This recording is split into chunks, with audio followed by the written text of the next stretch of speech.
I was going through the other night. I was looking for my recipe for homemade English muffins to send to Erin from Two Chicks. And I was flipping through and I came across Nana Como's seafood chowder. And like I said, she just passed away in October. But I remember 22, 23 years ago deciding I'm going to go to her house.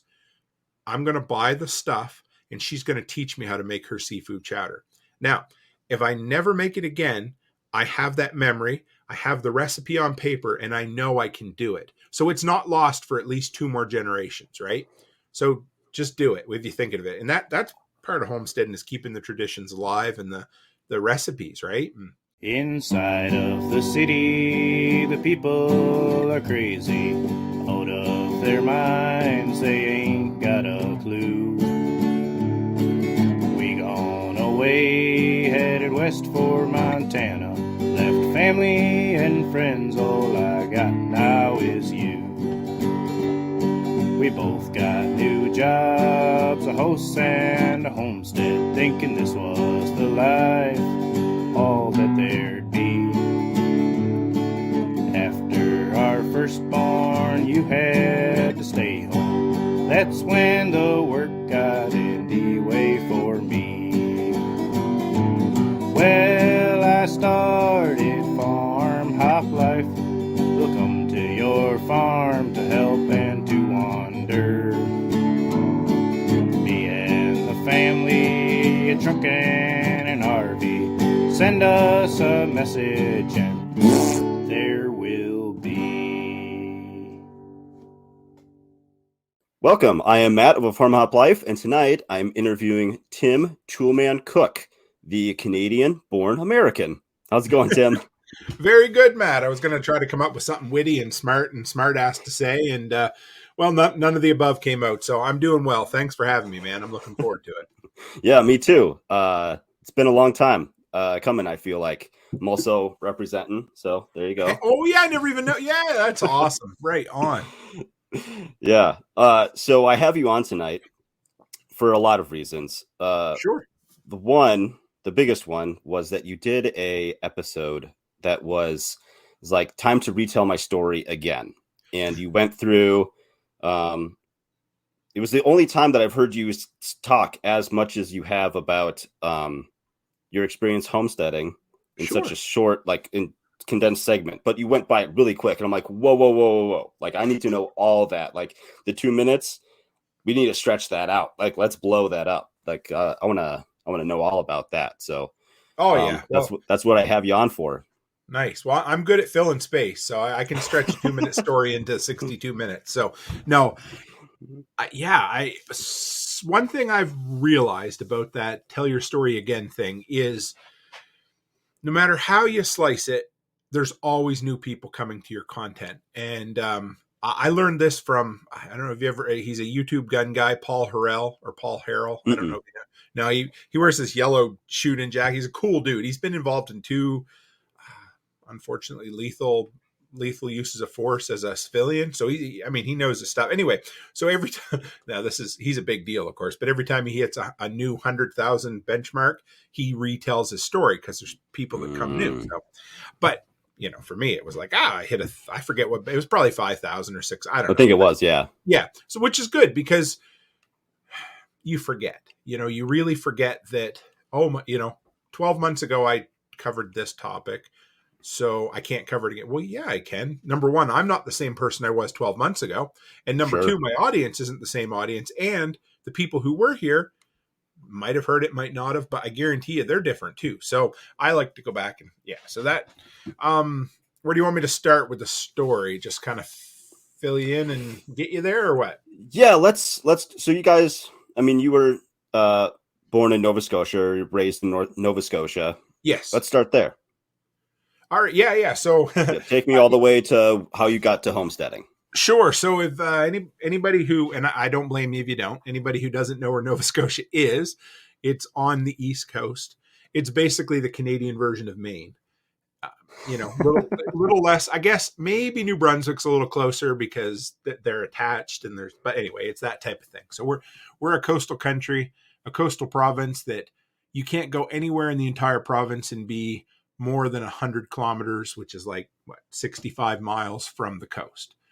So, there was one year we had a nasty hurricane and they had salt spray from the opposite coast coming through the tree, so 100 kilometers. It's, that kind of thing. So it's a nice place. It's as far as the growing season, it's the second warmest place in the whole country.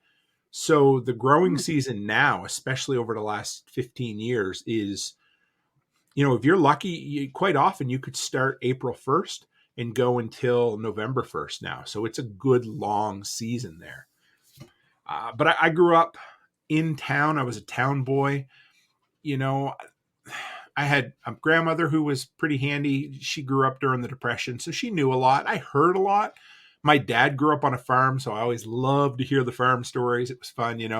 He cut his sister's thumb off with an axe when they were a kid. And, I always told a story about his best friend. They had a manual turnip grinder. I don't know if you ever see this. So they grind up turnips for the pigs, and it's basically like an apple cider grinder, but you get it going really, really fast. And he talked his little sister to throw a live chicken in it.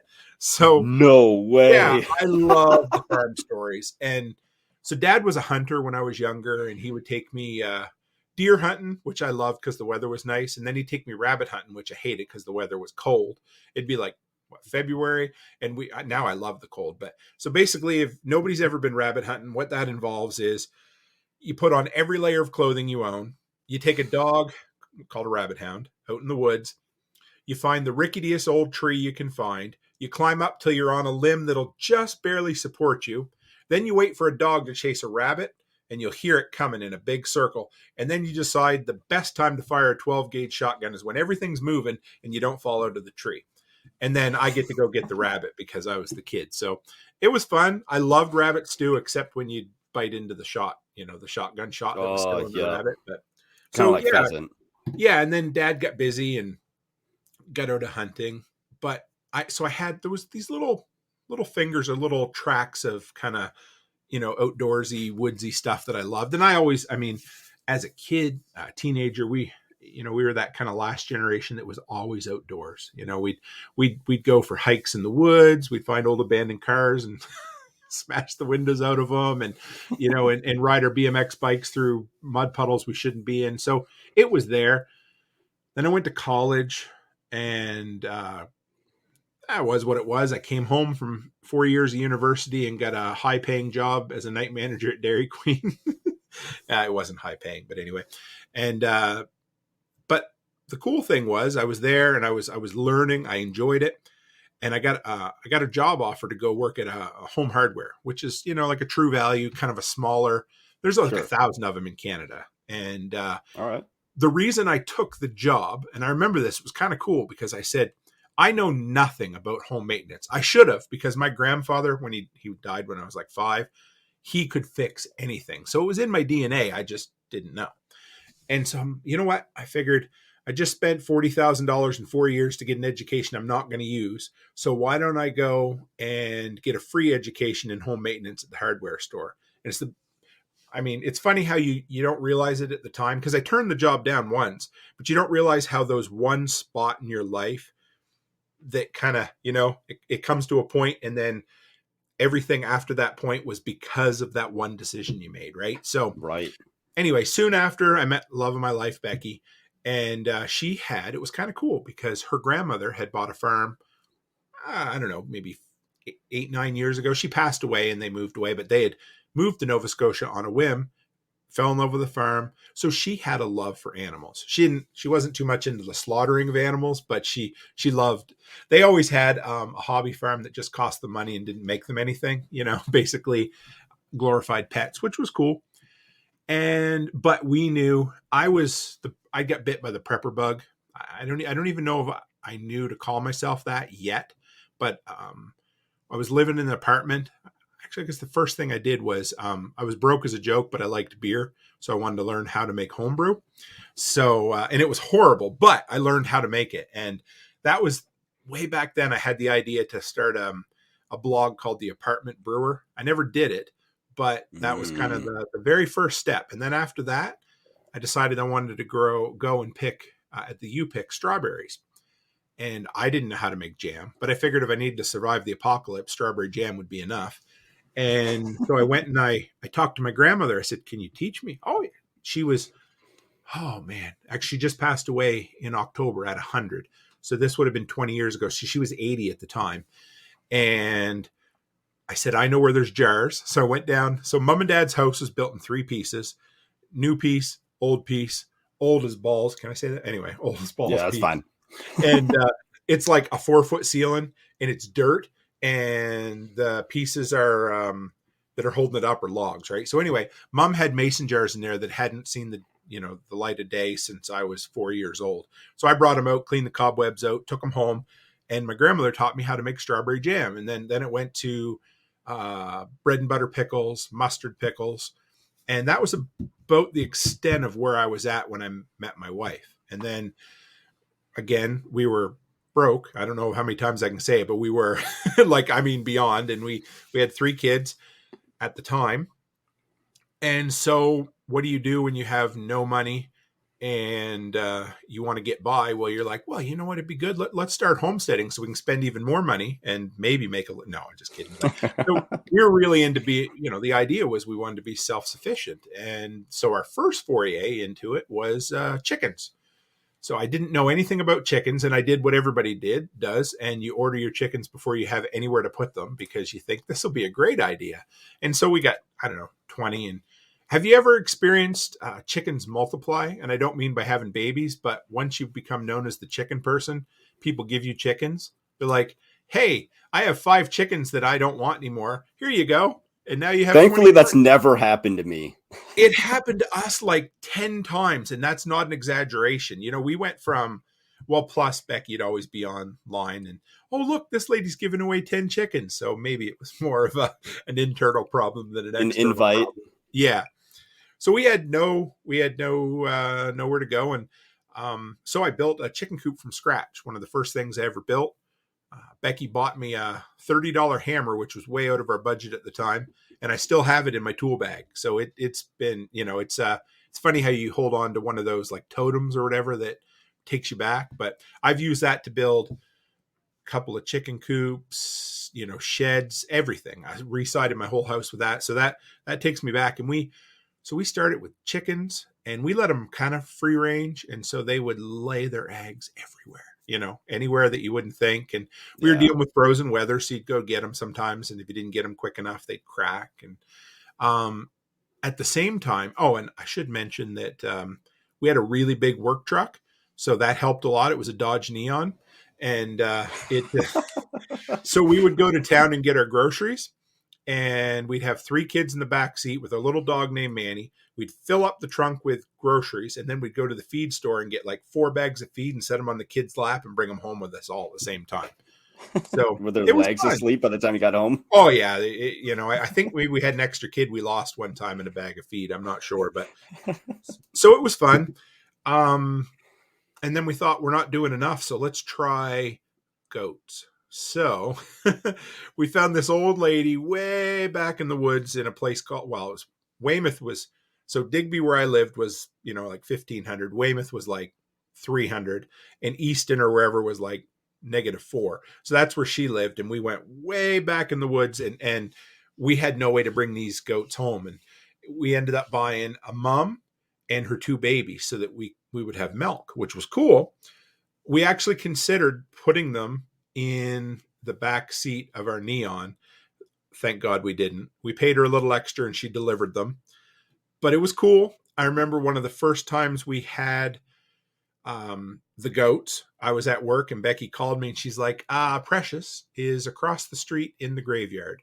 So if anybody's never had goats, you will know that does not matter what you build, they will find a way to transgress it. They will get outside of it. So anyway, we had them for a while. We made, goat's milk soap. We made yogurt, cheese, all of that. And we were, again, broke. So I had to learn how to clip their hooves myself because they were getting turned in, and this was 2005. So that was pre-YouTube.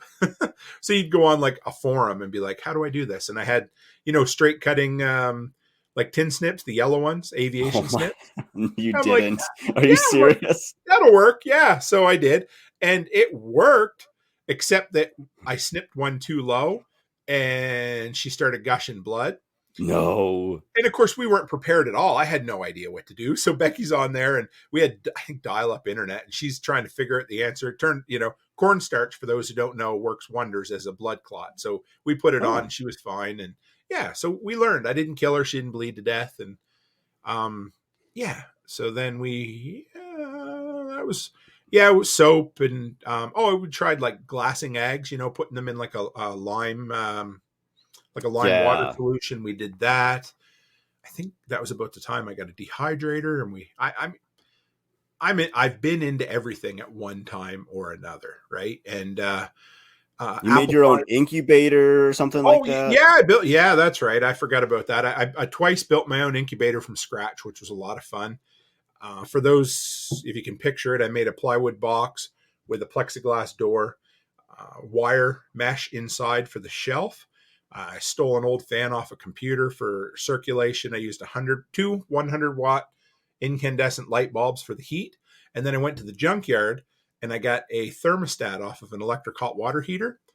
And then I got a digital thermometer that I put in there. And when it got to the temperature that I wanted, I can't remember what it is now, I turned the thermostat to off so that it would get up, turn off, get on. I made the whole thing for like $10 because I scrounged everything. Because they were like $100, and that was so far out of my budget, right? So yeah, we did that. And we got into canning at that time. I think it was the next house that she bought me a pressure canner, but it was cool. We did a lot of, so we were doing chili sauce, high acid stuff, because we were just learning how to water bath can, which I loved. It was fun. Yeah, that was probably the extent. Oh, we did. There was a lot of berries around, so blueberries, and there was a cherry tree, and so I made a lot of jellies. Got into making a lot of homemade fruit wines, which were a lot of fun. I always loved that because my goal was always to make, alcohol for the cheapest possible. So I'd make fruit wine, table sugar, and bread yeast, and it was drinkable. Let's put it that way, right? Do you watch Trailer Park Boys at all, or have seen it? Yeah. Oh yeah. Is that called Swish, or is that something else? Is that? Oh, you know what I'm talking about? Yeah. They're like making like the nastiest alcoholic, but like Bubbles is like, man, it'll get you some drunk or whatever. Some drunk. Yeah. I've kind of dropped some from my vocabulary, but then if I'm around family from out east for a bit, it'll come right back. But people think like it's only a slight caricature of people. I know trailer parks just like that. They're, especially the early seasons, it was really close to real life, and then they kind of went, Ned Flanders and ratcheted it up. But sure. That was the type of oh yeah, we'd make anything and drink anything. But yeah, I built an apple cider. Let me see, what would you call it? A hopper, a shredder, So we had a lot of apples. So a mincer, like an electric mincer. Okay. Yep. So again, everything at that point, because we had nothing. I had to build it, scratch it, scrape it, whatever. So I built it out of old junk plywood that I found. So the hopper, you got a picture, it's just a hopper like this. And it needs to have a drum in there with some kind of sharp things to tear the apples apart. And then you need something to drive it, like a motor. And that was about it. So I built the hopper. I got a motor from my buddy Harry Conrad. Had an old washing. He repaired appliances, so I could always get old electric motors from him. I think I bought the pulley and the belt, and I needed to come up with a way to make a hopper to shred the apples. So I bought a piece of stainless steel rod and a bunch of stainless steel screws, and I took a piece of maple firewood from my firewood pile, and I paid a guy, I think he had $10 maybe. He ran it out on a lathe to make me a perfect drum for it, and drilled a hole through the center. And then I put the stainless steel screw heads in there, and it would spin. I mean, you'd never want to drop your hand in it, but that thing would shred apples till there was no tomorrow. Like it was great. And we did maple syrup at that kind of stage. Like, yeah, we made a lot of maple syrup, and I was too dumb to know. And I decided it would be smart to boil it down on an electric stove. And which is, whatever, but the cost of using electricity to boil down sap to syrup, yeah, it's not a winning proposition. So we did that. We lived near the ocean, so at the time we got crazy and we tinkered with making our own sea salt. So we'd bring home bottles of ocean water, boil it down, and make sea salt. That was fun. And at that time is when we really get into gardening. We did a lot of gardening, and then we got a pressure canner and learned how to can. That's what I loved. I love pressure canning. Was like potatoes and carrots, and we were doing a lot of vegetables, and then we got into doing fish and different things. Pressure canning, that was a lot of fun. And we did a lot of like making the kids school snacks from scratch too, because we didn't, if we could save $1, we would spend 2 hours to make it, because that's just how it worked, right? And Right. so we'd make everything: homemade English muffins, waffles, tortillas, granola bars, whatever the kids wanted, we would learn how to make from scratch, just because we always kept ingredients around. Apparently it's a trend on TikTok right now when they say you grew up in an ingredient household, which I guess is just a fancy way to say you just had bare ingredients in the house and you made things. But at the time, that's what we did. Never heard that.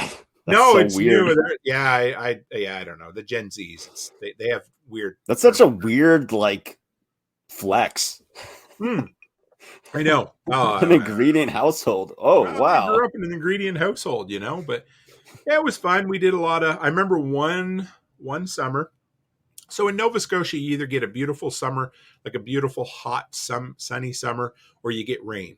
And this one year we had rain all summer, like it just never stopped. And I put in cucumber plants, and 4 days later, the slugs had eaten them right down to a nub. They were gone. And at that time, we were living way in the woods, like 20-25 minutes from a small town in a place called Dosetville. And the black flies would pick you up and carry you off. The only way I could garden, it was miserable. The only way I could garden was in a full bug suit. Like I had to buy, that's disgusting. It wasn't even worth it. And oh yeah, but we had fun. We did a lot of, we did firewood too. I loved firewood until the house we bought, and then we ended up, I got wore out on firewood, but so we did a lot of that. And, the kids really enjoyed it. They would always, help stack and split. If for anybody who ever heats with firewood, it's a full-time job. You might save some money, but it was always, okay, well, what are we doing now? Well, we're cutting wood, then we're splitting wood, then we're stacking wood, then we're piling wood, then we're cleaning out ashes, then we're cleaning up the mess from wood, right? It's, it worked. I loved it. And there's no heat like wood heat, but it is it's at least a part-time job year round to do firewood. And the kids always helped. There was one time we had a little trailer on the four-wheeler with independent suspension, and I would stack it right full, like 4 feet high of wood, and then we'd come down the hill and the kids would sit on top of it, and that was fun. But going back up, they'd act like little idiots, and they'd jump around, and because the trailer was empty. And I told Olivia, I said, Liv, you are going to fall off that trailer. And no, I'll be fine. I said, oh, I'm just telling you. And about 10 minutes later, I hear Gracie go, oh my, and Olivia fell over the front of the trailer, down in the mud, and the trailer ran her right over, face down in the mud. And she always had situations, but that's part of the fun, right? She always had situations. Oh yeah, it was good. I just started getting into hunting at that time too. My dad, like I said, he used to hunt, but it'd probably even been 15 years by then. So we had to find his guns. He had them up in the attic. We dug them out, and they had been sitting there forever. I still have some of the 30-30 cartridges that we found up in the attic back then, and they were 60 years old then, and I've got a few here that I'll probably never fire just because they're sentimental value. And Sure. We did test one, and it fired fine, but so I inherited an old little 30-30 from Dad that his father had. It may have came from the Second World War. I don't know. That was the story, but you don't know for sure. And the 12 gauge that we used to rabbit hunt with, I got that. And my favorite is the old single shot 20 gauge that he inherited to me, because it's just old and rusty. You can tell it's been used, rode hard and put away wet over the years. And that was Dad's favorite rabbit gun for sure, was the 20 gauge. He loved it. Do you know why he went with the single shot? Just didn't need another shot. I think it was because they were so poor; it's all they could afford. You know, they everything they bought, because I'm pretty sure Dad bought that 20 gauge himself when he was a teenager. So the 12 gauge is beautiful, and actually the 12 gauge is a single shot breakdown as well, but it is just gorgeous. Like it's a piece, you know what I mean? Like it was done Yeah. up nice. It has a little bit of engraving in the metal, but the 20 gauge was a working man shotgun, right? It was just, you know, it was all it was. And it was a beautiful, it has just kind of a modified choke, so it holds together enough. Doesn't have a lot of kick. It's a fun gun to shoot it. We actually broke it, so I have to get it repaired. My son tried to break it open without fully releasing the break open. So I got to take it to a gunsmith at some point. But yeah, I was going to ask if you were going to get that restored or if you were just going to leave it as is. I'll Just probably let it hang on the wall or something. Yeah, I'd like to get it fixed so it's operational, but I don't think I'd never re-blue it or redo it has that, I don't know how to explain it, but Almost like a patina, kind of like. Yeah, and you know how kinda, the old guns, they almost got gummy, not gummy, but like the wood gets. It's almost sticky. That's what I wanted to say, but I'm like, some people aren't going to understand what I mean, but that's exactly it, just from use over the years, right? So that one I would never do anything with. And yeah, bought a little 22 to teach the girls on at that time. I think I paid I remember $85 for a 22 that didn't have real good sights on it. And yeah, we get into little critter hunting and stuff. And then we bought a great big 130-year-old house. And that's when we get into like homesteading on steroids. You know, great big chicken, we built a great big chicken run. We did 75 meat birds a year. We did turkeys. We did the last year we lived there, we did three full pigs. It was quite fun. I like doing the pigs. We raised them. I'm not going to exaggerate. I don't know if I bought 2 bags of feed the whole summer. Now, don't do what I did, but I went around to restaurants all summer and cleaned out their green bins. So I would go with my Dodge Grand Caravan and put garbage bags in the back, and I would go to the Chinese buffet and I would dump out their compost bins, right? And a couple times I got caught and they told me not to do it again. The grocery store used to give me their vegetables, like their old stuff, until all of a sudden they weren't allowed to anymore. But so I Tim Hortons donuts. We got Tim Hortons up here, which is like Dunkin' Donuts, but a Canadian institution. Sure. So I would go there because every night they throw their donuts out. And yeah, it was like 70 cents a pound. The pork ended up costing us at the end of the summer. We butchered them ourselves, and yeah, it was a lot of fun. I learned a lot. It's the first time I'd ever dispatched something bigger than a chicken right up close, and it's different. It's a weird feeling, I think if it doesn't bother you, maybe whatever, right? But it was, and the girls, they learned how to pluck chickens when they were little, so that was really good. I'd say that was, we had massive gardens, like 50 by 50. We had 2 or 3 50 by 50 plots, one that we just did potatoes, and we get into drying beans. And then we lived right on the ocean, so we fished a lot, and we would can mackerel, and I can't remember the other ones, but we'd can some different fish just to try it. And, it was enjoyable, some berries and things like that. And I built a still, got into moonshining for a little while. That was fun, just because I have this scientific brain that if I want to learn something, I just do it. Right. And a lot of times it's not even because I necessarily want to have moonshine around. It's just because I wanted to learn how to build a still and go through the whole scientific process, and sure. So yeah, there was that. And beyond, I was trying to think if there was anything else. We did a lot of hunting down there in Nova Scotia. It's really just an excuse to go sit in the woods because there's so few deer that you rarely get one. They're so rare that you're allowed to bait deer there and you still never see them. But we built a little deer stand and put up deer cameras, and we'd get a picture of one once in a while, but never even got a sniff of one at all while we were there. Huh. So it's just more of must be like a social thing or like a family, friends kind of just get together, hang out. If you get one, even see one, whatever. You pretty much had to live in the woods if you wanted to get one. It wasn't when I moved to Alberta, that was the crazy thing the deer come to you here.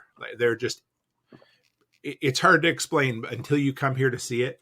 but they're just literally everywhere. I mean, they're just jumping out to meet you while you're driving. Like they're just, I remember maybe my first or second week here working in the oil patch, and I seen a herd of well over 100 deer, like one of the biggest things I'd ever seen in my life. And it was, so the wildlife out here, it was good. And so that would have been kind of the pause of the homesteading journey for a bit, right? Yeah. So we had a home that was 130 years old on the coast in Nova Scotia. Love Nova Scotia. That's where I'm from. That's where my family's from. It's a real hard place to make a living with your family, especially when you make a lot of poor financial decisions and you're poor to begin with. So we had to figure out what we wanted to do. And the oil patch was booming, which you know a little bit about the oil patch, don't you? A little bit now. So I'm like, well, my sister-in-law and brother-in-law, they lived out here, and they said, you could have 3 jobs in a day. And I thought, well, I'll give it a shot. I've never done it before. What really motivated me was I ended up each year down there, they'd lobster fish, and it opened up on the last Monday in November. So they'd always be looking for people to go banding. So basically what that is you work 21 hours a day, make $200 a day to stand there as they dump live unbanded lobsters in these crates. And then as the boat is swinging back and forth, you have to reach into the crate, pull out a live lobster, and then take these pliers and put rubber bands over their claws while they don't, while you don't fall over, throw up, or get snipped by a lobster, right? So when I finally did the math and I was making like, $9 an hour for my work, I was like, that ain't worth it. But so anyway. Wait, so did you actually do it for a little bit or no? Yeah. Oh yeah. Hardest work I've ever done in my life. Like beyond, I've done everything. So the first time I did it, we worked, I think it was 9 days straight without a day off. And the longest day I worked was 21 hours. So we would go out, by day 3, you couldn't see anything. If I could get to sunup, we would leave at 2-3 o'clock in the morning to go out. And if I could get to sunup, I was good. Once the sun came up, I knew I could last till sunset, right? Mm-hmm. But by day 3, I came home. So, if you work 21 hours, what do you get? An hour and a half sleep, right? So I told Becky, I said, make me supper, have it ready for me, and I'll eat it in bed. And she come up 10 minutes later. She made me a big pot of Kraft dinner, and I fell asleep with a spoon in my mouth. It was, if you want to know what you're made of, go lobster fishing for a bit. So I did that too. I wet my, I got used to it. I got introduced to it in May. So in May, all you're doing is landing traps. So you're going out in the nicest weather of the year, sunny days, no stress. And they're like, hey, let's haul in 375 traps. It takes 2 days. You bring them in, you just joke around. There's no, you're just emptying out the little lobs, whatever, right? So it's the last day.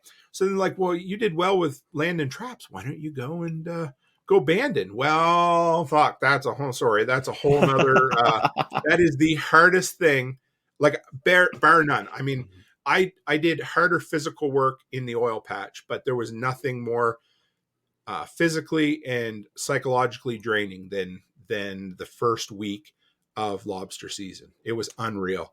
And guys do this for decades on end. I don't know how they do it. And the lobster season runs, I think it's 6 months. I might be wrong. So, the days shorten down. But those first 2 to 3 weeks is when the lobsters are plentiful. So they fish nonstop. And some guys go out twice in a day, which I don't understand how they do it. So anyway, yeah.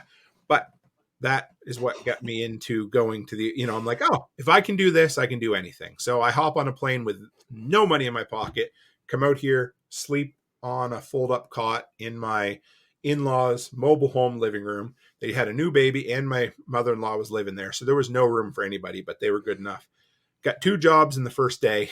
So I picked the one I wanted and got into it. I really enjoyed it. I worked on a co-rod rig for 2 years. And I was working, 130, 140 hours every 11 days. So it was good hours, right? The pay was unreal. I mean, I landed and they paid me $27 an hour, and I'd never made more than 13 in my life. So, and that was as a store assistant manager at a hardware store making $13 an hour, right? And that was on salary. So you're working 60 hours, making 40. And so, yeah, we come out here, but we decided we were going to live in town because we'd always lived in the country. We thought, let's try something different. And so really for about 2 years, like the homesteading, of course, you're not going to, you can homestead in town, which, is possible, but it's more difficult. But the whole prepping journey for about 2 years just went completely by the wayside because life was just, we were just getting our feet under us. We were starting to make some real money. So we're like, oh, we have money. Maybe we don't have, not that we had a lot of money, but $12 is a lot of money when you haven't had any for a long time. Right. And, so we had money in the bank, not much, but a little. So all of a sudden you didn't feel so desperate and need to be so self-sufficient. Right. And then about a year, 2 years in, I thought, I could feel, I knew the bug was coming. I hadn't listened to the survival podcast for maybe a year at that point. And I was just kind of we've just been so busy with life. We started traveling a little bit and we started to pay our bills off, but we were coming and going in two different directions. But it's funny how you never lose it. Right. So then it was the smaller things where I would, reintroduce my girls to things like how to make bread from scratch. That's always been one of my passions. Took me a few years, but I got a hold of my grandmother's bread recipe. So I taught them, that skill. And then I got into That's dehydrating. awesome. Yeah, it was cool. It was really, I had to go through all my aunts, and it ended up my aunt who just passed away a few years ago. She's the one who sent it to me. So, that was, I cherish that. I have that. And, another thing, if you ever think I need to go and get a recipe or learn how to do something, go do it today. Don't wait, because I was going through the other night. I was looking for my recipe for homemade English muffins to send to Erin from Two Chicks. And I was flipping through and I came across Nana Como's seafood chowder. And like I said, she just passed away in October, but I remember 22, 23 years ago deciding I'm going to go to her house. I'm going to buy the stuff and she's going to teach me how to make her seafood chowder.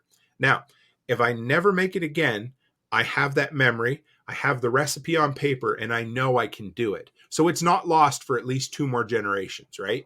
So just do it if you're thinking of it. And that's part of homesteading, is keeping the traditions alive and the recipes, right? And so also just like kind of knowing what your grandparents had to go through to get there. Cause I'd be very surprised if anybody's grandparents that, any of your followers or whatever didn't have a hard life. A couple years ago, my wife and I went to visit my grandparents in southern Minnesota, and I'm just like, tell me about this place. Like, you guys have been here 50 years. Like, how'd you get here? And they're like, you really want to know? Like, that was a weird question. And they're like, yeah, let's hear it. And so they did live in town in Rochester, and then they moved out to this farm here.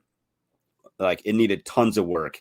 Like, pretty much nothing worked, but my grandpa really wanted it or something like that. And so he spent their last $2 or $3 to buy a board at the hardware store just to hold up the kitchen sink. Oh, don't you love that?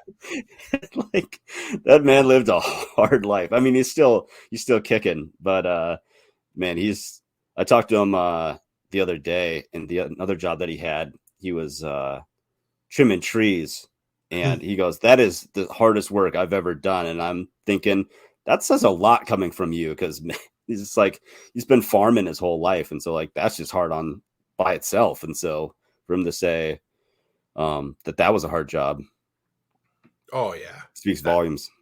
I love it. I didn't realize it. My passion in life is stories. So it's kind of fun for me to be able to tell my story once in a while, because I love to sit down and listen to. You have the most boring life in the world. I promise you, if we sit down and I ask you a few questions, by the time you're done, your eyes are going to be lit up by listening to someone else's story. So I always love to go and do that. And I used to, like, my grandfather, he fought in the Second World War. And of course I was little. And I wanted to hear all about it. I didn't know anything about PTSD or anything like that. So I would always ask him all the questions, like 5-year-old boy, did you ever kill anybody? And you think, and he was always patient and he would tell me things, right? Like I'm sure there's things he didn't tell me, but he never got mad. For a guy who was an angry dude, like he was always patient with the stories he told me. And my grandmother was the same way. Like she still they got married in I think the late 30s or early 40s, and they still had the darkening shade. She had these dark green military shades she would pull down every night, and they did that during the Second World War just in case that German planes or something decided they wanted to come to Nova Scotia. I mean, there were subs and things that came right up the coast there, so it wasn't completely out of the ordinary. But I mean, growing up, even into the 90s and early 2000s, she still had all of the original appliances they bought in the 40s when they got married. Like you'd go into her kitchen and she had one of the pull down handle fridge doors. I can still hear the noise. That's awesome. It was like a rubber seal and a mouse squeaking at the same time every time she'd open it, right? And you could hear the dollars going out. Like for somebody who was as miserly as she kept that fridge forever. But man, I bet when you closed that fridge door, it had a nice like clunk, like closed latch, like sounded solid. Like there was those I can't think of what, like the stories, the urban legends of when we were a kid about the kids getting locked in fridges and dying. And that's what, that would have been one of those fridges. Like you get in there, you could have survived the nuclear bomb, I'm sure. Like there was no, yeah. Wasn't that Indiana Jones movie? That's right. Yes, it was. Yeah, I knew there was something. Because it has like lead in it or something. Yeah, I think the old ones did or something. I mean, they were made. You need 3 people to move them, but the old people stories they're important. Just to learn and listen and hear, because it's cliche. You've heard it a few times now, and I want to say it's a Viking thing. I'm not sure, but they say your first death is when you die. And your second death is when everybody who ever knew you has now passed away. And so if we can keep those stories and those skills and those traditions, whether you do it in an apartment in New York City or, an 80-acre spread in North Dakota, like if you're keeping the old ways alive, and I don't mean like dying of tuberculosis, but I do mean, knowing how to maybe milk a goat or milk a cow, because that's something I had to learn when I first did it, and yeah, baking bread, that you would think, but I'll bet you, I don't know, I'm gonna guess 3/4 of the population wouldn't know how to make bread from scratch. Maybe it's higher than that. That's me. Don't know. Yeah, but that's okay, right? I mean, yeah. So just because I pick that, right? It was Marshall McLuhan. It's one of my favorite quotes, but he paraphrasing here, but he said, when man learns to shoot a gun, he forgets how to shoot a bow and arrow. Now, a gun's more effective, but what happens if there's a gunpowder shortage and all of a sudden nobody knows how to fire a bow and arrow? So the one guy who knows is, king of Turd Island, right? So those kind of things are good to know, because you never quite know what could happen, right? Yeah, that's very true. So you guys made it to Alberta. Yes. That's where you're at now. Yes, we've been here, almost a decade. It'll be a day. So next January, it'll be 10 years since we moved here. And it was, like I said, it was a big step. And the cool thing was 12 months into our trip here, just as our journey to Alberta, since we were here, we were making good money. My wife was making good money. And the worldwide price of oil collapsed. So we went from things being really good to being actually, that's why we started prepping again, because my wife was on vacation, first day of vacation. We were getting ready to take a little trip to Las Vegas, and they called her in on her vacation. And that's a bad day to lay her off before we went on vacation. So she lost her job. A year later, I lost my job. That's such a dick move. Hey, you know what? It was this is how it worked at that point. This is the craziest. I've never seen anything like it. I get a call from my boss, Mark. He's in Lloydminster, an hour and 10-minute drive away. He says, I need you in Lloyd now to deal with paperwork. It was like some Wemyss crap or something. It was the most important thing in the world. took me about an hour and a half to get there. By the time I got there, he was no longer employed with the company. So yeah, I went through 3 supervisors in 3 months. They were just boom, boom, boom, laid off, laid off, laid off. Like the guys, they were cutting. It was unreal. I couldn't believe it. Like he called me and he was like, it was the most important thing in the world for me to show up to fill out this paperwork. By the time I get there, they're like, yeah, they just walked him out. I'm like, are you serious? Yep, he's gone. I was like, okay, here we are. So they paid for my class 1. I got in just under the wire. I went to get my big truck license. There was another girl in another department of the same company I was with. She went to the first class and they pulled her out the next day because they shut down all training because of, the crash in price. Anyway, I guess they never thought about me. I managed to get through. So I passed everything and got my class 1 just before they laid me off. So that was good, just in case I ever need it. Right. Yeah. But yeah, so we got that. I guess that's what got us kind of back into prepping. This is probably the most serious we've ever been into preparedness since we've always been prepared because we always wanted to make sure our kids had food. And, we always joked about having the toilet paper closet. If we had nothing else, we had a closet full of, 30 packs of the cheapest Walmart toilet paper we could find, because we'll be damned if our kids are going to, have to use the Sears catalog like my dad always used to have to do. Right. So, oh my gosh. True story. They used to, they'd look through the Sears catalog and then they'd use it in the outhouse. So, yeah, I guess it's it's like an old like stereotype, right? In the TV shows and movies, came from somewhere. It sure did. I mean, Dad got 1 ice cream a year when he graded high school, or graded his, he made it from one grade to the next. Like that was, they had nothing. So they were poor. So it was cool. It was actually really neat. But last summer I had my dad on my show talking about growing up in the 50s and 60s. It was one of the coolest. Just to have your dad on the show, but he was here. He flew out to Alberta to be with us for a couple of weeks, and he got to sit in the office with me in the studio here. That was cool. He shared a lot of really neat old-timey stories that, I maybe heard some of before, but I know there was things I hadn't heard before. Sure. But yeah, so we have lived in what I would call a town living ever since we got here. But we've done a lot. Recently, the last couple of years, I've built wicking beds, which if anyone out there has ever wondered, well, first off, they might wonder what the heck a wicking bed is. But if you don't know what it is, it's the greatest thing since sliced bread. But I screwed up the first one. So even the Toolman, here I am, The Rock, talking about myself in the third person. But a guy who goes by Toolman on YouTube can screw things up royally. So we wanted to build a raised wicking bed. And so for those who don't know, wicking bed is like aggregate in the bottom, gravel, some sand. You put perforated 4-inch sewer pipe or something in the bottom. It's basically like a reservoir that'll hold water, and you bring it up to the side. Then you put soil on top. So I put reinforced wire mesh and then some boards going across. And I got about 3 shovelfuls of soil left. So it went gravel, sand, soil. I throw the level of soil in there and whoom, the whole thing collapses. So it happened. Yeah. So remember, right?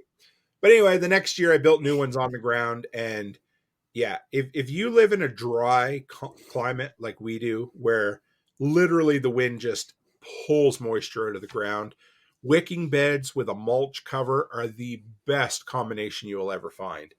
I bet you I only had to water my garden, my bed, maybe 3 times all summer last year. So you fill it. I mean, you've got 4 inches.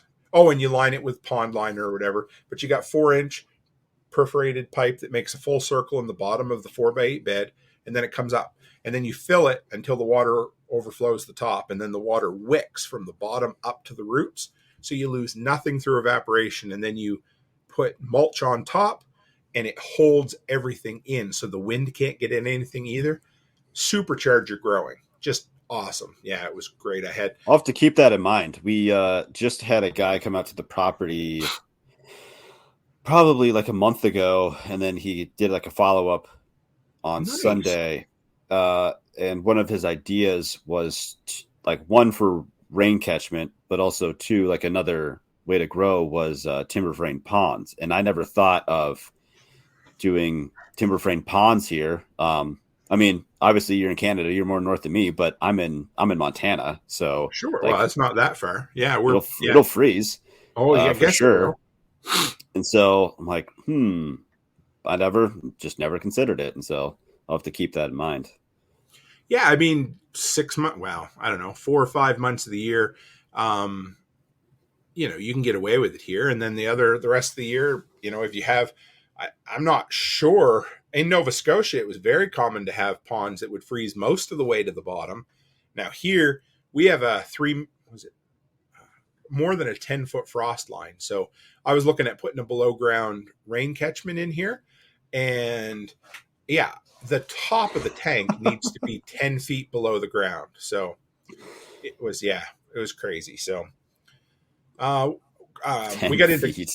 Yeah, I know. I called. I thought it was a misprint on the government's website, so I called, and they're like, "No, you live in a 10-foot frost zone." I'm like, because I grew up where there was 3 feet, and that was overkill. Now we haven't had that probably in 3 or 4 years here, but yeah, can you imagine 10 feet? So I wanted to put a big, I don't know, maybe 500 gallon, maybe 1,000, I don't know, down underground, so that I would have water. And then I was going to gravity feed it into the basement. And anyway, I'm not doing that. That's too far. 10 feet. So whatever. I was going to say, how do you even like get down that far? Because I mean, even those like big ditch witches that have like the tracks, those only go 6. About the best you could do would be, if you had a skid steer or a mini excavator and you built yourself a ramp down to it so you could dig down and then bring the material out. I'm That's so much work. So what do you guys do for? Oh, I lost you for a second. Said, what'd you do for what? What do you guys do for like running water lines underground? Do you have to, I mean, you're going to have to go that deep. Yeah. They have to be over 10 feet deep. So so this house here was a rental that I helped fix up, and then we ended up buying it. So I helped the owner at the time. Well, there was always we got a couple of comments. Oh, what did we get? That's a deep hoe, if you know what I mean.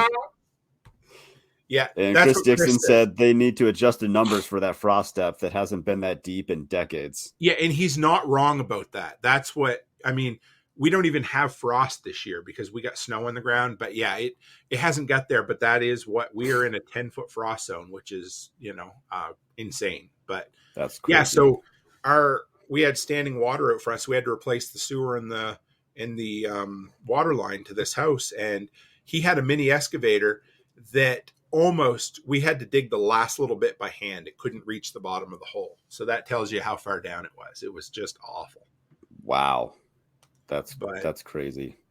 We did comfrey this year. So Chris Dixon, he came up and brought me a bunch of comfrey plants that just grew gangbusters in my wicking beds. So we made comfrey salve this year. Last year, we've been doing vermicomposting. So I've got one worm bin left now. We picked them up during like the first month of COVID. So we've been doing those for about 3 years. Crack key. If you ever frigged with crack key or yeah? No, I wanted to, but then I got distracted by something else. I don't know what it was. I do too. My thing is that when I get interested in something, I might as well embrace it, because until I scratch that mental itch, that's all I can think about. So we did crack key bins So they're like a Rubbermaid tub, for those who don't know, and you got a bunch of holes in there, and it's a closed system with no pumping. You just put nutrient and water, and then the roots chase the water down. The only thing you need is grow lights. And it was, I loved it. We had the best romaine lettuce. I grew 48 heads in my office right here. So where I film had pink lights, and it worked. But I was just going to respond to this comment here quick from Sure. Chicken Hawk. He said, it seems like it would be better and cheaper to make a mound than to dig that deep. So they actually do that for septic systems sometimes. If the groundwater is too high, you have to build it up. The problem with building a mound for something like water is you're building it out of disturbed soil, which really doesn't have the same insulatory properties as undisturbed soil, right? So when you're digging a hole in the ground, you have all this compacted soil. Whereas when you build a mound, you've got all this loose soil that is going to be really susceptible to hot and cold transfer. So it can take a few years for that mound to settle in. I've been researching geosolar lately, which is like a combination of geothermal and solar. So it's really kind of cool. I've been doing this podcast series on the history of modern preparedness. So tomorrow night's the 1960s, and I've been reading about this guy named Don Stevens, who was famous in the retreater movement. So basically they wanted to retreat from society. And he invented this concept called geosolar, which is basically building these huge mounds around the foundation of your home, putting big pipes in there, and then using solar heat to store it with a closed loop system that would actually store the heat in there until wintertime. And then you could draw it out using in-floor heat. So it was a way that we always used to joke, too bad you couldn't capture the sun in the summer, use it. Well, this is what this dude was doing legitimately. So it was kind of cool. I'm gonna have to give that a listen. I'm so far behind. Whatever. I've got like probably 100 in my queue. So. I don't ever worry about it. There's lots of guys I'm like, I'd love to live. I don't have time, But. I did catch you've been doing the Last of Us recap. I've been enjoying that, and I just watched episode 3 the other night, so I'm gonna have to catch your follow up and see what you said about Frank and Bill. Oh, I love that episode. That was a good one. It made me cry just a little bit. I teared up at the end, but it was such. I know we're going on a tangent here, but it was such a masterful piece of storytelling. It was an epic in the true sense, because we all use the word epic now, but epic means a story told over a long period of time. And that's exactly what that was. And it was cool because, it was a prepper. Yeah, he was a little bit off his rocker, but it wasn't an unfair depiction of somebody who was prepared. He was actually a prepper who won in a sense. So it was cool. I loved it. Yeah, it was great. So. Yeah, it was really well done. I had no, it was, yeah. I thought of another project, solar. So I put, now that you've interviewed me and I'm talking about homesteading, I'm realizing that I'm doing a lot of that stuff here. You just don't call it homesteading when you live in town, right? So I don't know. Yeah. There's a lot of people that I've interviewed that homestead in town. Like they rock it well. You know what? This was really friggin' cool. So I get a call the other day from the library here in town. And the local librarian said, she goes, I hear you have some sort of vlog or something on prepping. I'm like, yeah, sure. Yeah, that's what it is. It's a vlog. So anyway. Does anyone still call it that? Just that librarian? Well, 60-year-old librarians do, right? But it was a huge honor. So she's like, I'm concerned about food shortages. I'd like you to come in and talk about practical preparedness. And I'm like, yeah, I will. I mean, I was stoked because I'm thinking, this is what you want. This is where you want to go in and chat with people who are maybe open to the gospel of preparedness, but haven't accepted it into their heart yet. So that I'm stoked. It's going to be in March. I'm going to put together a real practical preparedness thing. And yeah, it's going to be cool. That sounds awesome. That sounds like an awesome community building thing. And like yeah. Oh, yeah. So I digressed. But the reason I said that is I've been toying with the idea.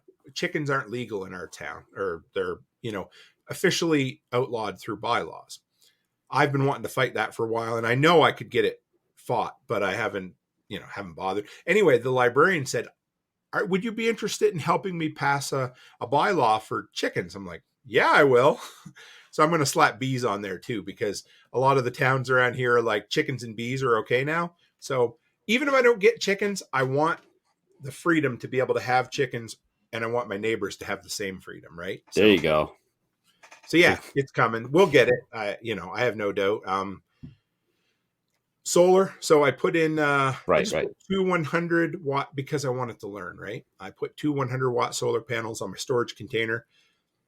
Built I got 4 group 27 deep cycle batteries. So I built a little battery bank in my garage, and then I was like, oh, let's see what I can do. So I can run my whole garage, furnace, all my plugs, my LED bulbs, and my DeWalt battery charger all off the battery bank for a while if I need to.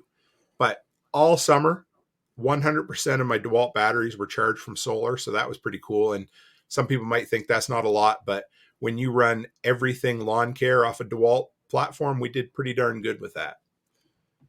You could get like a little green energy, Four Seasons maintenance, green energy certified, whatever, sure blah, blah, blah. I wish I could, but I've yet to find a battery powered backpack blower that will work in Albertan cold. So you have to make one. Yeah. What's that? Do you have to just make one? I'd love it. If I could find one, it would weigh 80 pounds. Oh yeah. It would need to have the runtime and the power. I'd be all over it because I hate two strokes are nasty. I mean, when I come in, I smell like, an oil jug because, and they're loud, that high pitched. So if I had a battery one, I could walk anywhere and do snow at 4:00 in the morning, then nobody would care because, it's quieter than a vacuum cleaner. But does it have to be backpack? Because doesn't DeWalt make like this big, like 650 CFM, like handheld? I own it. It's not great. It's okay. No? Okay. I don't exactly know how they can call. I don't know. There's some funny business with the numbers because sure, I own the top of the line still backpack blowers, and they're maybe 1,000 CFM. I think 950 or 1,050. I mean, they're incredible, but you can't tell me that handheld DeWalt is only 400 or 300 less. Like I use it all the time. We use it for cleaning up grass. I use it for cleaning up my garage, but it's not designed to blow any amount of snow at all. Like, sure. But gotcha.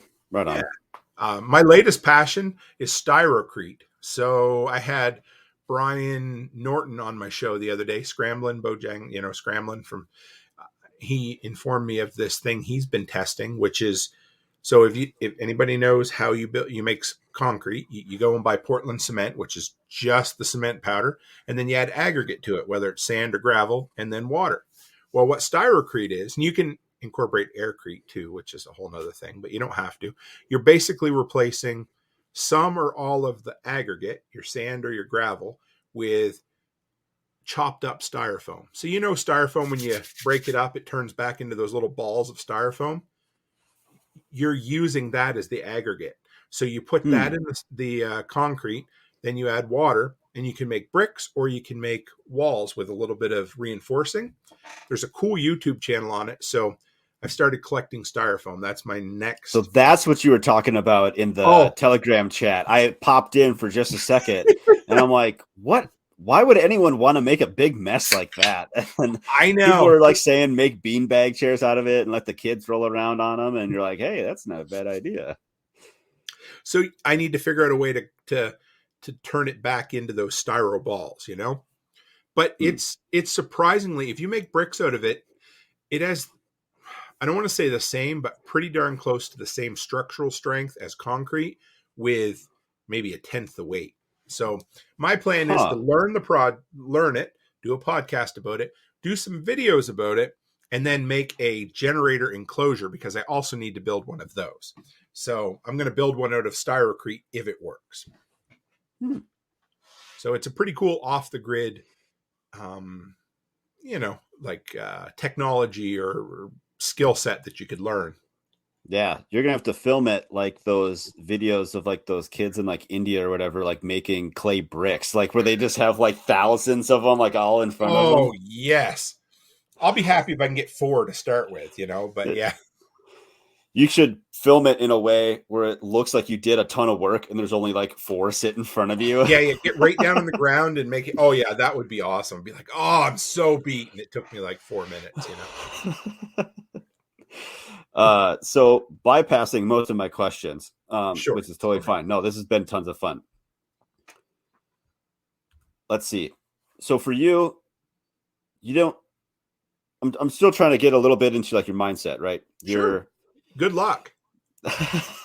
You didn't call it prepping at the time when you started, but you wanted to be like prepared for like a job loss or, because you didn't have money or and you wanted to learn these things. So is that kind of the realm of where you got started? Yeah. I mean, I don't even, I'm not, yeah. So for sure, it's funny because the whole journey just kind of happened. I don't even know. I think that I finally realized that what I was a prepper when I finally came across somewhere around, 2012, 2013, when I don't even know if it was because of the survival podcast. I think I was already in that mindset and went looking for something, and then that's where it clicked. I don't know. Sure. But yeah, it was a bit of, it was a bit of, I need to learn this because there's no other way, because I have no money. It was, I want to learn the old skills. I always wanted to learn something new. And then when we had kids, then it became, well, I'll be damned, we're not going to the food bank. We need to grow it or save it or store it or, preserve it. So yeah, that's certainly where it came from. And then it kind of led into being more intentional about being prepared. Gotcha. What would you say has been the biggest challenge you faced in dealing with prepping or homesteading? There's probably 1,000 things. For me, again, I don't necessarily think maybe I have ADHD, but I have something. I remember when Jack did that episode on the modern Renaissance man. Yeah. And because I really did. I always thought there was something wrong with me because even in high school, I could never stick with a hobby. I would get infatuated with whatever my latest interest was, and I would read everything, buy all the stuff, whatever it took, and then I would drop it like a bad habit once I learned. Sure. Once that itch was scratched, if I became 80% an expert on something, then I moved on to the next thing, right? I thought that was the wrong way to live. Well, it turns out that a lot of people are that way.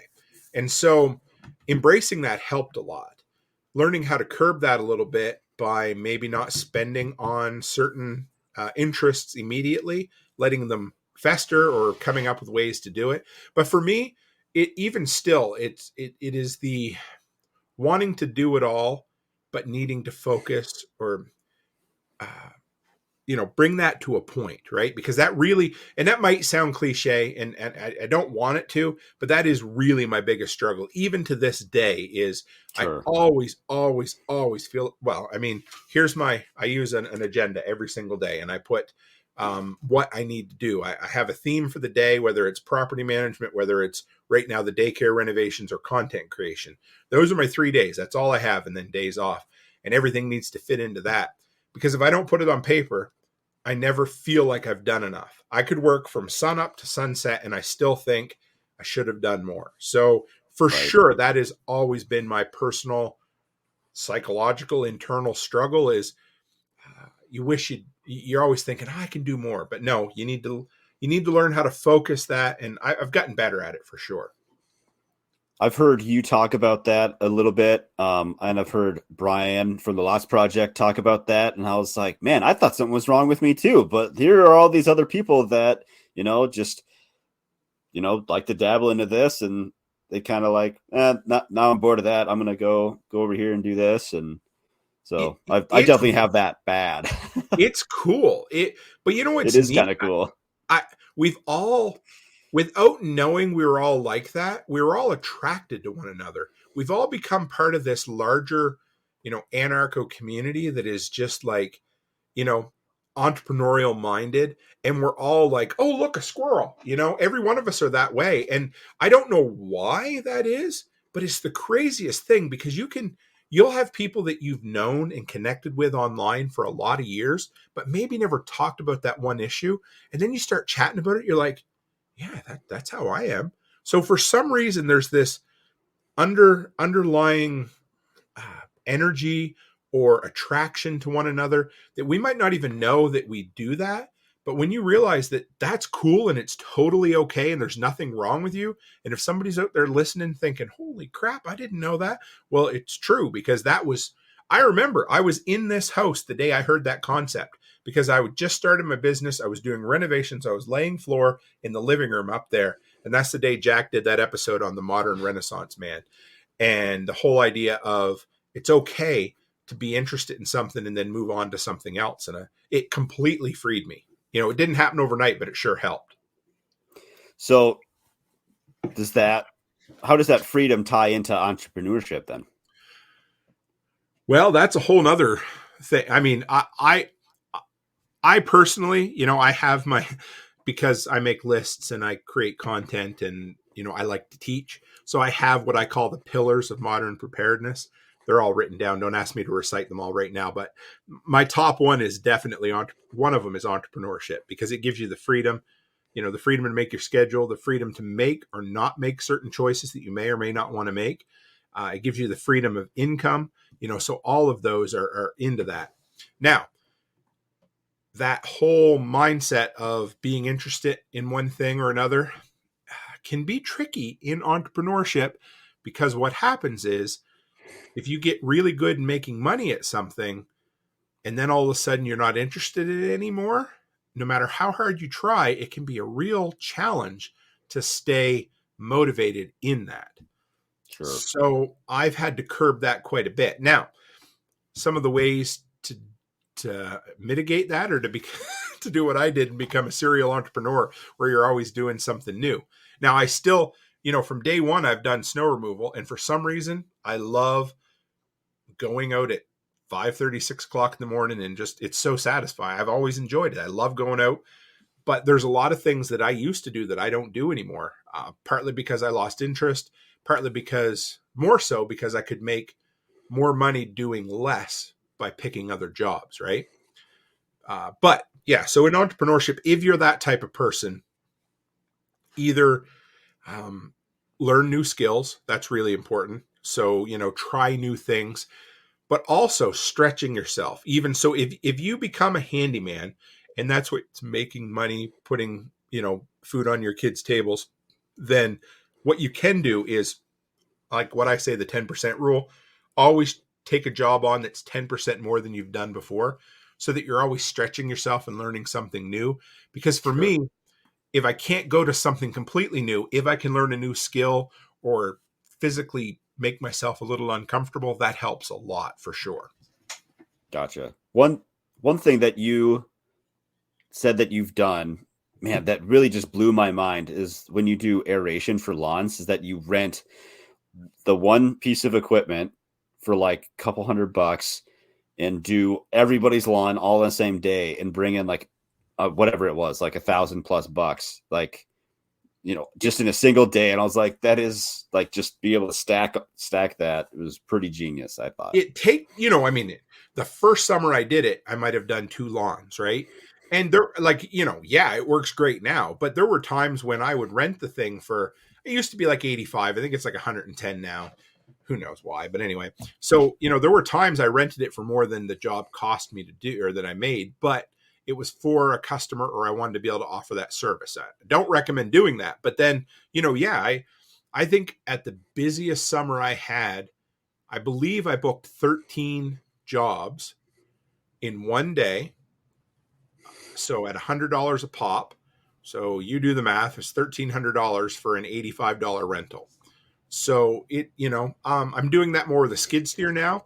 So I'll, $3,000-$4,000 job, I'll rent a skid steer for 2 days for $500, right? So that's a great way to extend yourself without buying more equipment or having equipment that you'd only use once a year that you're tripping over for the other 364 days. Man, that's wild. Tiller's another thing, a garden tiller. I've never made that much money with them, but I've made $500 in a day for a $75 tiller rental. Mm-hmm. So think about that, and the crazy thing is, if you own a tiller, how many times a year do you use it? 2, probably 2 at the most. So that means that for the rest of the year, you're tripping over that tiller, right? You need to maintain it. You need to winterize it, de-winterize it. You need to hope it's going to start. The great thing about a rental place is you wash it off, you fill it full of gas, and it's ready for you to go the next time. They take care of all the maintenance, the storage, and you don't have to ever pay out of pocket more than what it's going to cost you for the day. Yeah, that's something that's been very valuable here, because like I don't have a garage Like I Sure. don't Oh, have right. anywhere to store it. Like I built a shed out of pallets that they ship hot tubs on, big 8x8 pallets. I built Nice. a shed out of one, and it does okay. Right now, it just holds a lot of junk and mouse poop. So maybe someday we'll get a garage, but there's no. I don't have a snowblower. I don't have a weed whacker. I don't have any of that stuff. It would remind me though of have you seen those videos on TikTok where the guy goes around with like an edger or whatever and cleans up driveways, and Oh, yeah. those guys are like, they're weird. Like why would you do that? I can't figure it out. I don't know. I'm sure maybe he runs a business. There's no way. I mean, maybe he makes ad dollars. Man, I'm going to sound like a dick, but my time's too valuable to go do that. You know what I mean? Like Sure. I don't. I mean, I will help people. You know, I will, but I'm not going to spend. I don't know. That's just me. I'm sorry. I'm It just looks not like going to. half a day that it takes Yeah, them to get that done. I know, and they're constantly making content. So I don't know, right? So Right. Right. So you've had you had a big purchase recently. You bought land down in oh Tennessee. yeah, I was thinking, yeah, what one? Yeah. No, it's been crazy. So yeah, so that was huge. That was such a cool thing. What pushed you over the edge to finally pull that trigger? I guess a few things, but to back up a year, yeah, Chris Dixon says it's for clicks, likes, and monetize. Oh, he's talking. I thought he meant me buying the land. Sorry, yeah, I'm so full of myself. I think he's talking about me. So yeah, so okay, go back to April of last year. I mean, I've been part of the extended survival podcast community for, well, it'll be a decade now. And, you know, I was into the Zello group maybe 5 years ago, got to know people. That's how I first met Nicole Sauce. She had me on her podcast February of 2020. So just over 3 years ago when I launched my YouTube channel. So we were friends, we were acquaintances, we all had something in common.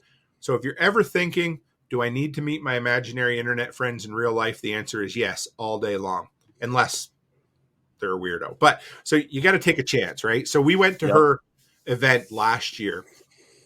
And, you know, my wife and I, we have our relatives, my brother-in-law and sister-in-law, they're our best friends. But other than them, that's really all we had here. So I remember leaving Nicole's. It was Saturday night after dark, walking down the hill to our car. And I kind of, you know, it was sad because I knew we were leaving everybody that we really cared for. But Becky, my wife, who, you know, she's been into it, but not like I am. She said, "Hun, we met our people. We found our people." Well, I still get chills thinking it, right? So that was the first step. And when we left, like, I'm not kidding, we were in the hotel room over the next couple of days. I think maybe it was the first night we were home in our house here. She was on Zillow looking for land in Tennessee. She's like, you know, we need to find something. So anyway, then it kind of passed. We knew we wanted it. So then I went to prepper camp in North Carolina in September, then Self-Reliance Festival in September, October. And when I came home, I knew, you know, I went to, if you've never been to TAC Response, I went 4 days in Tactical Response, which is in Camden. I went to John Willis's compound, and that was it. Like, I knew we needed land. And we've always wanted something else, something apart or away. And so what this does is it scratches the itch of a vacation property that'll be a vacation property until it needs to maybe someday be more than that. I don't know. If it never does, great. I'm happy with that. But, you know, it's something I can go spend 6 months of the year on at some point if I need to. It can be a winter getaway for us, but more so it puts us right in the heart of all of our people. And it gives me it gives us a chance to kind of build something a bit off grid.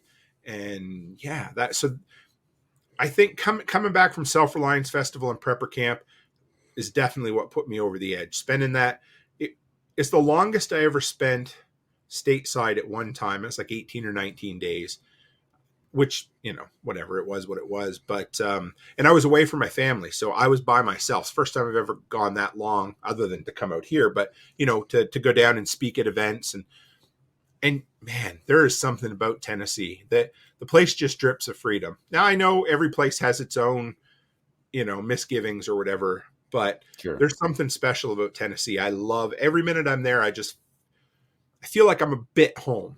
I know that's weird, but I love being there, and the people and the mindset. And yeah, so we bought 10 acres of basically undeveloped land with trees, and it's got access, like a dirt road going to it, and there are power lines there if we need to get power at some point. But other than that, it's like 45 minutes south of Camden, so it's in the woods. But I'm excited. I can't wait.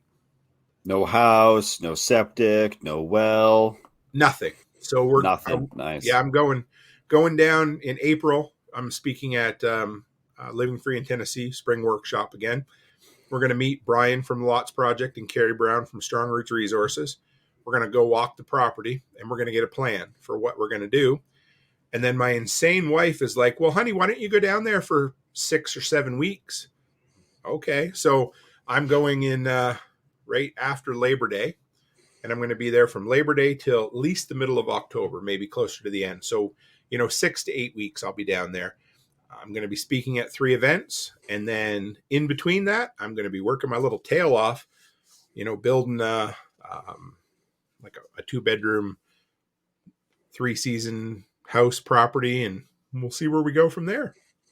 That sounds awesome. I'm stoked. So have you guys stepped foot on it? Like, nope. Nope. Just bought it sight unseen? Yep. Dawn Sutton from, Telegraph. She's from the extended community as well. We bought it based on, aerial photos and photos of the property, and we knew other properties in the area. And she's like, hey, I'll go down. Like 2 days after we bought it, she went down and walked the whole thing, videoed the whole thing. She had no reason to do that, and it was completely on her. I was like, I will repay her somehow in kindness at some point. There's no reason for somebody to do that, and it meant so much to me. So, yeah, it was really cool. That's fantastic. I'm excited. I can't wait. There's nothing I love more than a blank slate, because I'm a planner and I love to like put things on paper. You know how you like plot your garden out in the winter? Well, for us, it's projects, right? So last year I built this huge cover deck. Anyway, so in the wintertime, that's what gets us through these long, miserable Albertan winters, is the prospects of being able to go outdoors in the hot sun and work your tail off all day. That's right. So did I hear that were you planning a workshop for this summer, or is that still on? Yeah, it is. And I also found out something else really cool. So yes, we are going to have what we're calling, because any other name I tried to call it, nothing has stuck, but we're going to call it the Workshop. So because I like it. Yeah, that's what everybody calls it. So it's going to be the what is Heritage Day weekend here in Canada. So it's like August 5th and 6th, I believe, or 7th and 8th, that weekend. It's going to be $200 for the whole weekend. We're going to have some food involved. We're going to have Chris Dixon's going to be there teaching metalworking, blacksmithing, that kind of stuff. Greg from the Apocalypse Preparedness School is going to come down and teach some survival skills. I'm working on a first aid guy. I've got a guy for bushcrafting that's coming. And there's some pretty cool speaker/guests that I think it's going to happen. So I'm pretty stoked. So basically what I'm trying to do is a Self-Reliance Festival North, because we don't have anything like that here in Western Canada. So if nothing else, I want it to be a place where all of us crazy, libertarian, anarchists, homesteaders, preppers can all kind of come together for 2 or 3 days and realize there's more of us than we think, right? But the cool thing I found out is, as an American, because the biggest concern was, certain statuses for people crossing the border or not, right? So I found out recently that Americans can come and go from the country without any need for vaccination status of any sort. So if that's a concern for anyone as an American, it's also going to be lifted soon anyway, but it's not a concern if you're an American citizen. You can leave the country and come back without proof or testing or anything. So that makes a big difference. Less it's headache. a huge difference. Yeah. Yeah. Yep.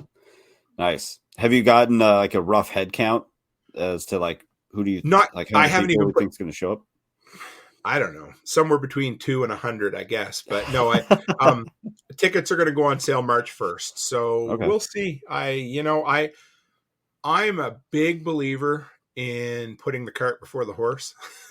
So basically, laying your soul bare, doing something, and then figuring it out on the way. Right. So for people who are like, I need to start a business, but I don't have a website. So once I get my website up, well, I'm a big fan of, spending 10 minutes to put your name on a WordPress site and calling it a day, and then figuring out the rest as you go. Because that's what I've done all along with my entire content creation journey is I'm constantly trying new things that could make me look like an idiot, sometimes fail miserably, but guess what? They work in the end.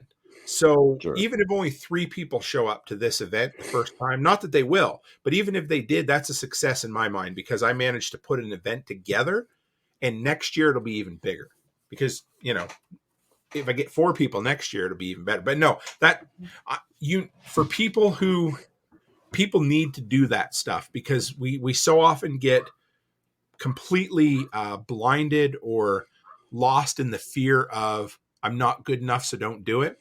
Just start and figure out the rest on the way. And if you do, you will get way more done than you ever think is possible.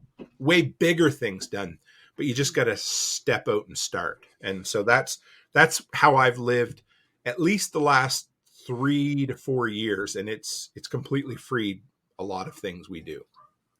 Like it's very clear that you have that mindset because you kind of force it on other people as well, like nicely, but because you're like, we've interacted here and there, and I will be like, hey, I'm doing this thing. You're like, that's awesome, keep going. And you had me on your 24-hour live Yes, show. That was awesome. Thank you for that. Which was like, it blew my mind that you even like would consider me. And I'm like, hey, things change. And you're like, that's okay. You're still going, aren't you? Yep. Still going. Like you'll figure it out. So that kind of encouragement makes a big deal. So I want to, there's a lot of people shitting on people. You know what I mean? There's a lot of, you just go on TikTok for a minute and post one piece of content and you'll have 10 people telling you why you're doing it wrong. You're using the wrong video, why you're never going to succeed. But you know what? Those are the guys that if you look at them, they've never made a video. They don't know a thing about content creation. Yep. They've never started a business. So you know what they can do, right?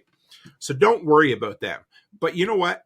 Guess what? I'll bet you remember the one time I encouraged you more than the 10 negative comments you get on TikTok, right? Because there's something powerful in encouraging other people. Yeah. And like I said, for me, I want to hear stories and I just want to see people do what they want to do.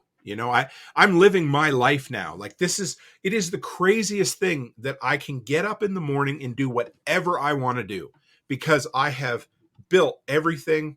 My wife and we've gone from having literally nothing to building a world where, you know what, if she doesn't want to go to the daycare today, she doesn't have to anymore. And guess what? When I get up in the morning, as long as it's not snowing, I mean, I'm going to do a lot of stuff, but I can literally do anything I want for a week straight and it doesn't matter because I have the freedom to do that now. And that's from a whole bunch of other people pushing me. My wife, number one, Jack Spirko, Nicole Sauce, and watching all these other people do it. And all of a sudden I got to this point where it didn't happen overnight.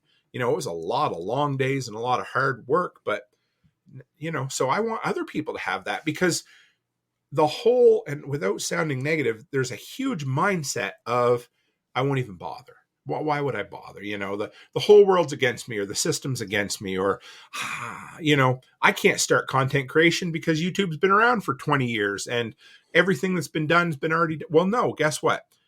I promise you, it has nothing to do with content. It has to do with the person teaching it. So if you're thinking about doing it, do it because you are going to click with 100 people that they're not going to click with anybody else. So just start and figure, you'll figure it out. Surround yourself with people who are at your level or a little higher, because what do they say? You become who you hang out with. So find people that you want to emulate. Even if you can't interact with them personally, figure out how to have them mentor you through listening to their content or watching their videos or just living by their example, right? And yeah. But yeah, I live to see people succeed because there's too many people, there's too many must be nice or, oh, I only wish that people out there. So, yeah, you know what? It must be nice because you work your tail off for a lot of years and you get success from it. And anybody can do it. That's the crazy thing about living in North America is if you wake up tomorrow and decide you want to build a successful business, well, the only one stopping you is you. We've all got the same amount of time in our day and figure it out, make it work, and just stop making excuses because all an excuse is giving you a reason not to do something. So, right. It's just your rationale, just like sure.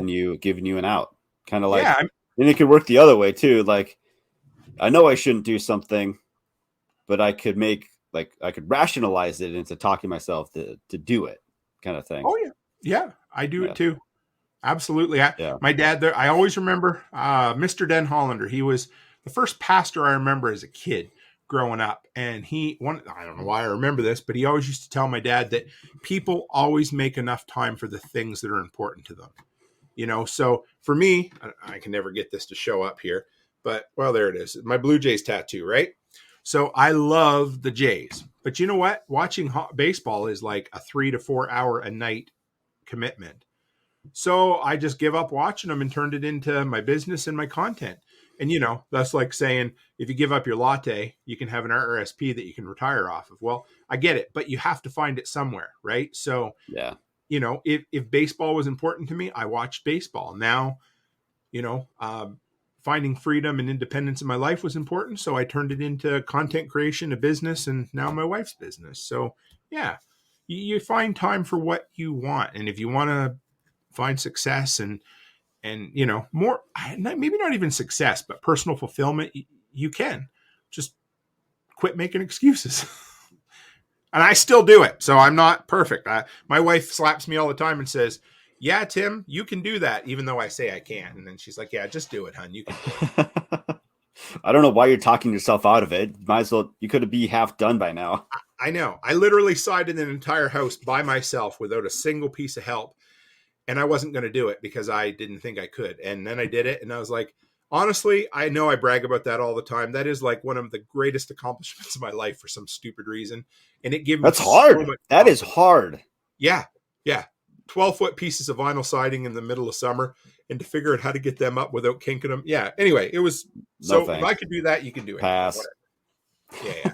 It was fun. I loved it. And now every day I step outside and I look at my house, I'm like, I did that. I'm okay. There you go. Chicken Hawk Farmstead asks, would there be a remote ticket for people that can't make it in person? Talking about the workshop. Sure. Just yes.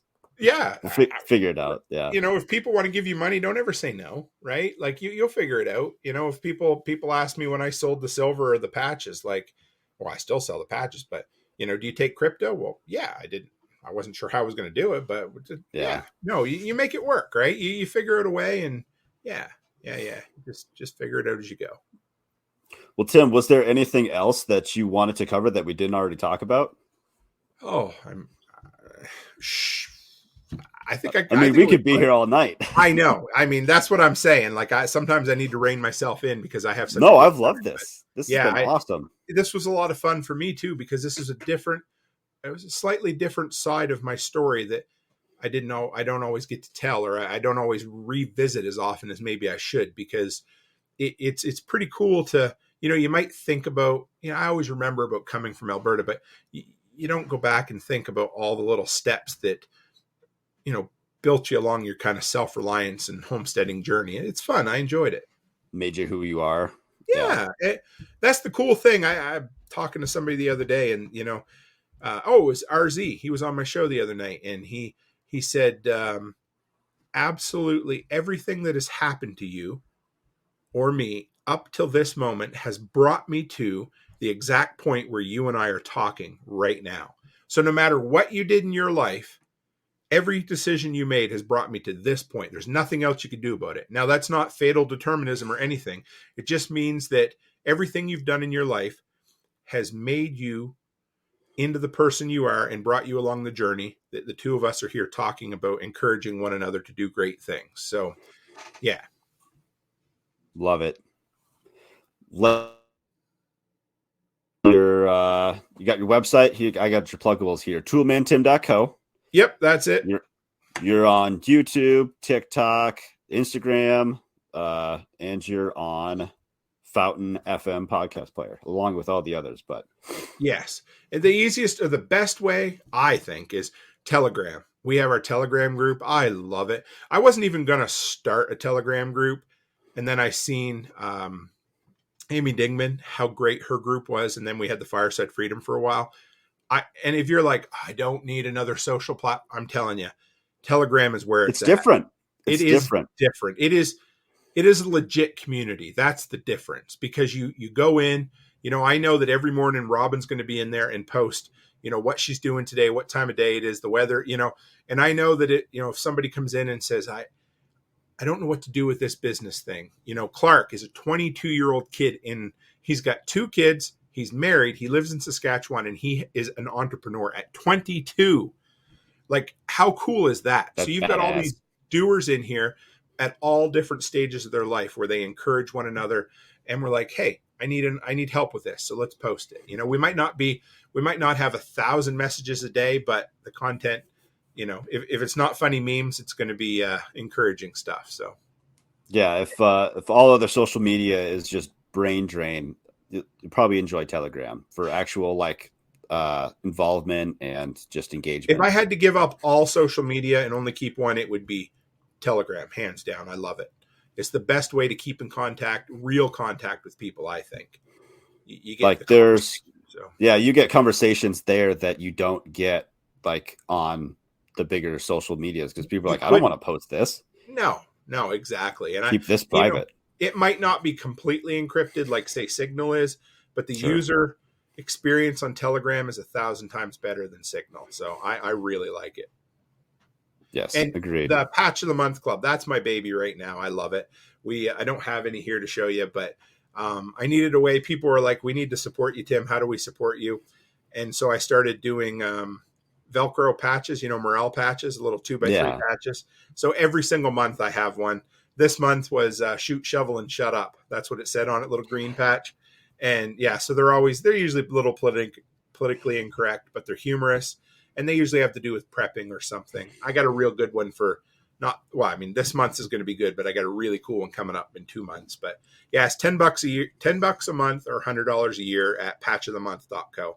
And I love it. It's fun doing. I love sending them out. I love seeing the big stack of envelopes go out every month, and it's done a lot better than I even expected it to so far. So awesome. Well, hey, thanks for being on, Tim. I've really enjoyed this, and we'll keep in touch for sure. Maybe I'll see you at the workshop. Absolutely. Anytime, man. All right. This has been Farm Hop Life Podcast. Check us out, farmhoplife.com.